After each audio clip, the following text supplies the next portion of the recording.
ఇప్పుడు అదే ఆ ప్రభుత్వంలో ఉండి మేము బయటికి రావాలన్నా దడిసేవాళ్ళం, ఇంట్లో కూర్చోవాలన్నా దడిసేవాళ్ళం. ఏ పట్టపగలు ఇళ్లల్లో వచ్చి దొంగతనాలు చేసేవాళ్ళు, మానభంగాలు చేసేవాళ్ళు. ఆడపిల్ల బయటికి వెళ్ళినంటే రక్షణ లేదు. అమ్మా నమస్తే, మీ పేరమ్మా?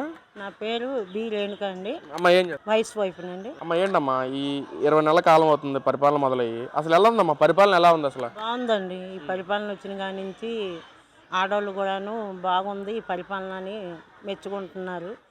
బాబు వచ్చిన కాడి నుంచి కొన్ని మంచి పనులే జరిగినాయి, ఆడవాళ్ళకి కావాల్సినవి అందిని. కాకపోతే కొందరు ఏంటంటే బాబు వస్తాం ఇష్టం లేకుండా మాటలు నోటికి వచ్చినట్టుగా దుర్దోషంగా మాటలు అనటం చేస్తామన్న.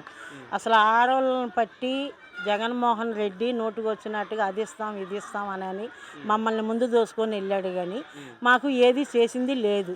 బాబు వచ్చిన కాడి నుంచి ఆడవాళ్ళకి 3 ఉచిత బండ్లు ఇచ్చాడు, ప్రభుత్వం కూడా బాగానే ఉంది. ఆడవాళ్ళకి పింఛన్లు పెంచాడు, వాళ్ళ పరిపాలన కూడా బాగానే ఉంది. మళ్ళీ కూడా బాబు రావాలని మేము కోరుకుంటున్నాం. బాబు మీద ఇలాగ దుమ్మెత్తి పోతానికి ఎవరికైనా గుండె ధైర్యం చేసుకొని ముందుకు రావాలి. మాటలంటే సరిపోదండి, అసలు ఎలాగ చేస్తున్నాడు ఏంటి అన్నది పెద్దల మధ్యన వచ్చి తెలుసుకోవాలి. ఏ రోజు వచ్చాడండి బాబు వచ్చిన తర్వాత? బాబు డైరెక్ట్గా ప్రజల మధ్యన వచ్చి కష్ట సుఖాలు అన్నీ కనుక్కొని వెళ్తున్నాడు.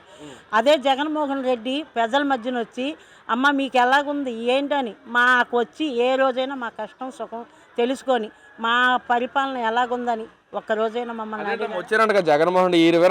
ఓడిపోయిన 20 నెలలు కూడా ఎప్పుడు చూసినా ప్రజల్లోనే ఉన్నారంట జగన్మోహన్ రెడ్డి. ఏ పరిపాలనలో వచ్చారు? కొన్ని ఏ పరిపాలనలో వచ్చి మాకు మంచి పనులు చేశాడనేసి మేము ఏ రోజైనా చెప్పుకొని తిరిగామా? అంటే ఆయన చేతి కింద ఉన్న వాళ్ళకి ఇచ్చుకొని తిరిగారేమో. పరిపాలన అంటే ప్రజల మధ్యకి రావాలి, కష్టసుఖాలు తెలుసుకోవాలి, వాళ్ళకి ఇవ్వాల్సినవి ఇవ్వాలి. అప్పుడు ప్రభుత్వం ఈ ప్రభుత్వం మాకు బాగుందని మేము చెప్పుకుంటాం. బాబు వచ్చిన కాడి నుంచి మాకు ఏ లోటు లేదు, ఆడవాళ్ళకి చేయాల్సినవన్నీ చేశారు. మళ్ళీ బాబు రావాలని కోరుకుంటున్నాం. బాబు రాలేదనేసి ఏ ప్రభుత్వం అయినా ఇలాగ దుమ్మెత్తిపోతాం మేము ఈ పరిపాలన ఎప్పుడూ చూడాల. మాకు అన్నీ మంచి పనులే జరిగినాయి. ఆడవాళ్ళకి కావాల్సినవి అందించారు, పింఛన్లు కావాల్సినవి వచ్చారు. ఇప్పుడు 1500 ఆగినాయి అంటే బడ్జెట్ ముంచేసి వెళ్ళిపోయారు. మరి ఆ బడ్జెట్ అంతా కూడి ఇవన్నీ చేసుకోవాలంటే బాబుకి ఎంత టైం పడుతుంది? బడ్జెట్ విషయంలో కూడా మహిళలకు వెన్నుపోటు పొడిచాడు చంద్రబాబు అంటున్నారు కదా, మరి ఎవరు పొడిచాడండి? అదే జగన్మోహన్ రెడ్డి మా మధ్యలో వచ్చి ఆయన ఎన్నిపోటీ పొడిచి వెళ్ళాడు. ఇప్పుడు నవరత్నాలు అన్నారు, ఎవరికి ఇచ్చారండి నవరత్నాలు? ఏ మూమెంట్లో ఇచ్చాడు, ఏ టైంలో ఇచ్చారు? ప్రజలకు ఇచ్చాడని ఏ ప్రభుత్వం అయినా ఇలా చెప్పుకొని జరిగిందా? ఆయన గెలిచారు సంబరం పడిపోయి టీసీలో కూర్చుంటే కాదండి, ప్రజల మధ్యలో వచ్చి నిరూపించండి, నిరూపించి అప్పుడు దుమ్మెత్తి పోయమని చెప్పండి. మేము దేనికైనా సిద్ధమే. బాబు కోసానికి మేము ఎక్కడికైనా వెళ్తాం, ఎంత దూరమైనా వస్తాం. చంద్రబాబు గెలిచిందే దోచుకోవడానికి దాచుకోవడానికి తప్ప ప్రజల గురించి ఆలోచించే తత్వం చంద్రబాబుకి లేదంటా ఉన్నారు. మరి అది ఉట్టిదేనండి, అది కావాలని బాబు మీద నిందలేస్తున్నారు. ఆ ఉద్దేశం లేకపోతే బాబు ప్రజల మధ్యలో వచ్చి కష్టసుఖాలు కనుక్కుంటాడా? పింఛన్లు వేస్తాడా? మంచి చెట్లు కనుక్కొని ఆడవాళ్ళకి ఏం కావాలి ఏం వద్దని అడుగుతాడా? ప్రజల మధ్యలో వరదలు వచ్చినప్పుడే ప్రజల మధ్యలో వచ్చి వివరాలు కనుక్కొని వెళ్ళాడు. ఇప్పటికీ మాకు కావాలంటే ఎనీ టైంలో నేను నిద్ర ఆహారాలు మానేసి నేను కూర్చుంటున్నాను, మీకే కష్టం సుఖం వచ్చినా నా దగ్గరికి రండమ్మా, నేను మిమ్మల్ని ఆదుకుంటానని చెప్పిన బాబు అన్నవాడు ముందుకు వచ్చాడు. కాబట్టి ఆయన పరిపాలన ఇలాగే సాగాలి, ఇలాగే గతంలో కూడా వరదల టైంలో జగన్మోహన్ రెడ్డి వచ్చి కోటి రూపాయలు ప్రకటించారు కదా, మమ్మల్ని రాలేదా? ఇచ్చారండి, ఎవరికి ఇచ్చారు? అదే బాబు మాకు ఇంటింటికి ఇంత అని ఇచ్చాడు. ఏ ప్రభుత్వం వచ్చి ఇచ్చింది మాకు? ఏ ప్రభుత్వం వచ్చి ఆదుకుంది? పలానా ప్రభుత్వం ఇలాగ వచ్చి ఇంటింటికి ఆదుకున్నానని చూపించమనండి, మేము ముందుకు వచ్చి అడుగుతాం, మేము ముందుకు వచ్చి సవాల్ ఇస్తున్నాం. ఇదే జగన్మోహన్ రెడ్డి మాకు అది ఇస్తాం ఇది ఇస్తామని మమ్మల్ని ఎత్తి పొడుస్తాం కదండి, మాకు వచ్చి నిరూపించి చేయమనండి, ప్రజల మధ్యలో మేము వస్తాం. అసలు నా ప్రభుత్వంలో నవరత్నాలు ఇచ్చాను, పథకాలు కూడా టైం టు టైం ఇచ్చాను, ఎవరికి ఆగలేదు నా ప్రభుత్వంలో, అసలు కట్ చేయలేదు నేను అంటున్నారు జగన్మోహన్ రెడ్డి గారు. అండి ఇప్పుడు పిల్లలకి పెంచారండి, పలకలు అన్నాడు, బలపాలు అన్నాడు, పింఛన్లు దేనికి పెట్టారండి పిల్లలకి? మా పిల్లల్ని పాడు చేస్తానుక? ఇప్పుడు 15,000 అన్నాడు, 15,000 దేనికి ఇచ్చి పిల్లల్ని పాడు చేస్తానుక చదివిస్తానుక? అమ్మఒడి దేనికి ఇస్తున్నాడండి? పిల్లలు మంచి ఉద్యోగంలో రావాలి, మంచి పైజంలో పడవాలి, మంచి చదువులు నేర్చుకోవాలని ప్రభుత్వం రావాలి. పిల్లలకి ఇచ్చి పాడు చేసి మా పిల్లలే కదండి పాడైపోయాయి. వీళ్ళు ఇస్తున్నారంటే దేనికి ఇస్తున్నారండి? మా పిల్లలు బాగా పడాలని ఇస్తున్నారు. కుటుంబం లేడీస్ ఆడవాళ్ళు కష్టపడకూడదమ్మా, మీ ప్రభుత్వం మా ప్రభుత్వం ఇలాగ ఉందని ముందుకొచ్చి మమ్మల్ని మంచి దోవలో నడవండి అని నేర్పిస్తున్నారు. మరి ఇదే మంచి దోవలో నడుస్తామా లేదా ఆయన పెట్టిన అడ్డదోవలో నడుస్తామా? ఎక్కడికైనా మేము వస్తామండి, పోరాడతాం బాబు కోసం, దేనికైనా దిగుతాం. వాళ్ళు మాట్లాడుతున్నారు అసలు నాడు నేడు ద్వారా డెవలప్మెంట్ చేసిన ప్రభుత్వమే మాది అంటున్నారు. మరి మీరేం చెప్తారు మీరు దాని గురించి? ఏ ప్రభుత్వం మంచిది అనుకుంటామండి? మా ప్రభుత్వంలో ఉన్నప్పుడు మా పిల్లలు సక్రంగా చదువుకోవాలి, మంచి ఉద్యోగం రావాలి, మంచి ప్రభుత్వం ఎదగాలని. ఇప్పుడు ఈ ప్రభుత్వంలో బాగుందండి.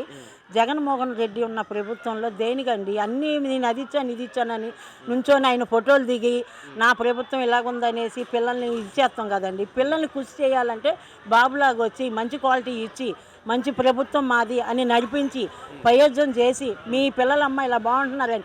ఇప్పటికైనా మా పిల్లలు స్కూల్లో నుంచి బయటికి రావాలంటే మేము చదువుకుంటున్నామమ్మా, దాంట్లో మేము దృష్టి పెట్టాం, మేము రామమ్మ అని చెప్తున్నారు. అదే జగన్మోహన్ రెడ్డి పిలంగానే పిల్లలు స్కూళ్ళు మానేసి ఎక్కడికంటే అక్కడ పరిగెట్టారు, ప్రతి దానికి అలవాట్లు పడ్డారు. మందు పదార్థాలకే కానీ గంజాయి పదార్థాలకే కానీ తాగుడికే కానీ బానిసలు అయిపోయారు. ఇప్పుడు ఆ ప్రభుత్వంలో ఉండి నువ్వు తిన్నంగా నడిపించలేదు. మా ప్రభుత్వంలో వచ్చి ఇప్పుడు పిల్లలు స్కూల్ నుంచి బయటికి రావాలన్నా మేము రామని తల్లిదండ్రులకి భరోసా ఇస్తున్నారు. అదే భరోసా అప్పుడు లేదేంటి? అప్పుడు లేని భరోసా ఇప్పుడు ఎందుకు వచ్చింది? ఏంటంటే మాట కట్టుబడి ఉన్నాము, మాట ప్రభుత్వాన్ని నిలబెట్టుకున్నాం, మంచి మాటల్లోనే మంచి దోవలను నడుస్తున్నాం. మరి మీరు ఒక మహిళగా కొంతమంది మాట్లాడుతున్నారు మహిళలకి రక్షణ లేదు ఈ ప్రభుత్వంలో, మా ప్రభుత్వంలోనే మహిళలకి చాలా రక్షణ కల్పించాము, దిశ యాప్లు కల్పించామంటా ఉన్నారు. మరి మీ అభిప్రాయం ఏంటమ్మా? మహిళలు రక్షణగా ఉన్నారు ఈ ప్రభుత్వం లేరా? మహిళా రక్షణగా ఉన్నారండి. ఎప్పుడు ఆడది బయటికి వెళ్తే స్వతంత్రం వచ్చిందని ఒక్కొక్క రోజుల్లో బెచ్చుకొని నడిచేవాళ్ళు. ఇప్పుడు ఆడది బయటికి వెళ్ళాలంటే జగన్మోహన్ అయామాల్లో ఉన్నప్పుడు ఆడది ఎటు నుంచి రావాలన్నా భయపడేవాళ్ళం. ఇప్పుడు ధైర్యం చేసుకొని ముందు అడిగేస్తున్నాం. ఆడది ఎంత వెనకాల మాకు ఉన్నాడు అండ, మా బాబు ఉన్నాడనేసి ధైర్యం చేసుకొని ముందుకు నడుస్తున్నాం. అదే ధైర్యం మాకు ఒకప్పుడు లేదు. ఏంటంటే ఏ సందులోకి వెళ్తే ఏ గొంతులోకి వెళ్తే ఏ గంజాయి వాడు వచ్చి ఏం చేస్తాడా, ఏ తాగుమూతోడు వచ్చి ఏం చేస్తాడా, మా పిల్లలు కూడా మేము పడిగాపులు కాసుకున్నాం. కొంచెం నోరు లేని పసిపిల్ల రోడ్డు మీద రావాలన్నా భయపడుతున్నాం. ఆ పిల్లల్ని తీసుకెళ్ళిపోయి మీ ఇష్టం వచ్చినట్టుగా చేసి మీడియా ముందు కూడా చండాలంగా మాట్లాడి ఇవన్నీ అవసరం అండి. ఆ ప్రభుత్వంలో ఇవన్నీ జరిగినప్పుడు మా ప్రభుత్వం తిన్నంగా నడుస్తుంది, భయం లేకుండా మా పిల్లల్ని పంపిస్తున్నాం. మేము తిరిగి రండమ్మా, మీరు ఎక్కడికి వెళ్ళాం, మా వెనకాల మేము ఉన్నాం, తల్లిదండ్రులను భరోసా ఇస్తున్నాం. ఆ భరోసా ఒకప్పుడు లేదు, ఇప్పుడు ఉంది కాబట్టి ధైర్యంగా చెప్పగలుగుతున్నాం, ధైర్యంగా ముందుకు రాగలుగుతున్నాం. మరి ఈరోజు అసెంబ్లీ సమావేశాల దృష్ట్యా మరి జగన్మోహన్ రెడ్డి గారు కానీ వైసీపీ నాయకులు అందరూ మేము ప్రజల మన్నన పొందాము, ప్రజల్లోనే తిరుగుతున్నాం, ప్రజలు మామూలుగా మాకు బేపక్షంగా ఆదరణ పొందాము మేము ప్రజల పట్ల అంటున్నారు. మరి 11 మంది గెలిచారు, 11 నియోజకవర్గం గురించి అసెంబ్లీలో మాట్లాడాలి. మరి అసెంబ్లీకి రారు, ఒకవేళ వచ్చినా 11 మంది 11 నిమిషాలు వెళ్ళిపోతారు, ఎందుకంటారు? వాళ్ళకి ఎందుకు వస్తున్నారు? 11 మంది అసెంబ్లీకి వచ్చి మాట్లాడే సత్తా ఉందా? వాళ్ళు లేనప్పుడు దేనికి వస్తున్నారు? వాళ్ళకి రావాలి, వాళ్ళకి ఉద్యోగాలు రావాలి, వాళ్ళకి ప్రభుత్వం రావాలి, జీతాల కోసం అక్కడ పెట్టుబడుల కోసం వస్తున్నారు. అదే జీతాల కోసం అదే పెట్టుబడుల కోసం చేసి ప్రజల మందికి రమ్మని చెప్పండి. మీకు మేము అన్నామమ్మా, మీ కష్టకాలం మేము పాలు పంచుకుంటున్నాం, మీ వెనకాల తోడు మేము ఉన్నాం అని మాకు వచ్చి భరోసా ఇవ్వమని చెప్పండి. ఏ ప్రభుత్వం వచ్చిందండి? వాళ్ళు జీతాల కోసం వస్తున్నారండి, జీతాల కోసం వస్తున్నారు, కూర్చుంటున్నారు, రాసుకుంటున్నారు, వెళ్ళిపోతున్నారు. అసెంబ్లీ దేనికి వస్తున్నారు? కష్ట సుఖాలు కనుక్కుంటున్నారా? వాళ్ళకి కావాల్సిన జీతాలు డబ్బు కోసం వస్తున్నారు, పలుకుబడి కోసం వస్తున్నారు, కూర్చుంటున్నారు, 4 మొక్కలు మాట్లాడుతున్నారు, వెళ్ళిపోతున్నారు. అదే మా బాబు ఉన్న ప్రభుత్వంలో వచ్చి కూర్చొని మాట్లాడమనండి ఎవరైనా సరే. మరి ఫైనల్గా 2029లో జగన్మోహన్ రెడ్డి గారు గెలుస్తారు, అసలు మహిళలే పెద్ద బిడ్డేసి గెలిపించడానికి సిద్ధంగా ఉన్నారంటున్నారమ్మా. ఒక మహిళగా మీరు ఆయన గెలిపిస్తారా జగన్మోహన్ రెడ్డి గారు పాదయాత్ర చేస్తే? మేము గెలిపించమండి. ఒకవేళ వచ్చినా మేము దుమ్మె ఎత్తిపోస్తాం. ఎందుకంటే ఏ ప్రభుత్వం మాకు నడిపించింది, ఏ ప్రభుత్వం మాకు జాగ్రత్తగా చూసింది, ఏ ప్రభుత్వం మాకు ముందు ఉండి నడిపించింది. మేము ఎంత అర్ధరాత్రులు అవని ఎంత పట్టపగలు అవనండి, బాబు వచ్చే ధైర్యం సాధించే దమ్ము సత్తా వీళ్ళకి లేదు. మేము దేనికైనా ఇప్పుడు ఎంత తెగించి మాట్లాడుతున్నామంటే ఎవరో ఉన్నారని కాదండి, మా ప్రభుత్వం ఇలా జరుగుతుంది అని దానికి ముందు అడుగేసి నడుస్తున్నాం. ఏదైనా మేము వెనకాల ఉండి నడుస్తామండి, ఎవరిని చూసి మేము నడవాల్సిన పని లేదు. మా ప్రభుత్వం వచ్చిన తర్వాత బాగుంది, మా ప్రభుత్వంలోనే నడుస్తున్నాం. మా పిల్లలు అవని మేమే అవని మా ప్రభుత్వం వచ్చిన తర్వాత బాగుంది కాబట్టి 5 ఏళ్ళు నోట్లోకి వెళ్తున్నాయి. ఈరోజు స్టోర్ బియ్యం వచ్చిందంటే రూపాయికి ఎవరండి పెట్టేది? మరి వచ్చినాయి కాబట్టి కాలు మీద కాలు వేసుకొని మా ఇంట్లో గంజి నీళ్ళు కాసుకొని తాగిన అడిగేవాళ్ళు లేరని ఉంటున్నాం తేమాగా. ఇప్పుడు అదే ఆ ప్రభుత్వంలో ఉండి మేము బయటికి రావాలన్నా దడిసేవాళ్ళం, ఇంట్లో కూర్చోవాలన్నా దడిసేవాళ్ళం. ఏ పట్టపగలు ఇళ్లల్లో వచ్చి దొంగతనాలు చేసేవాళ్ళు, మానభంగాలు చేసేవాళ్ళు. ఆడపిల్ల బయటికి వెళ్ళినంటే రక్షణ లేదు. మరి ఇప్పుడు మాకు రక్షణ మా వెనకాల మా బాబు ఉన్నాడు. మేము ముందుకు నడుస్తున్నాం, దేనికైనా వస్తాం.